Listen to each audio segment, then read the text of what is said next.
Not every curry is loud with spices. Some are balanced like the Veg Korma. Today, let's make one in the new Philips OneChef. We will be using the special non-stick cooking pot for this. Press the power button, select curry mode followed by Tadka preset and press start. Add oil to the cooking pot, add jeera, green elaichi, cloves, bay leaf, cinnamon stick, onion paste, ginger garlic paste, and cook for about 5 minutes until you get the aroma.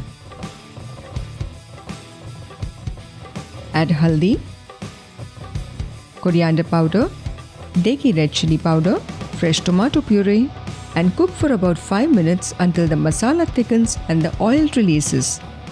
Curd, dekha? The masala should look like this. Now press the power button again, select curry mode and press start. Now add the carrot, French beans, potatoes, cauliflower florets, fresh green peas, water, salt to taste,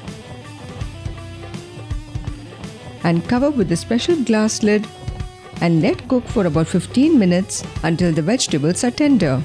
Once done, finish it off with fresh dhania, give it a gentle mix and transfer to a serving dish. Fresh cream and crushed kasuri methi. Finish it off with fresh dhania. Your creamy, fragrant veg korma is ready. With Philips OneChef, it's all you need.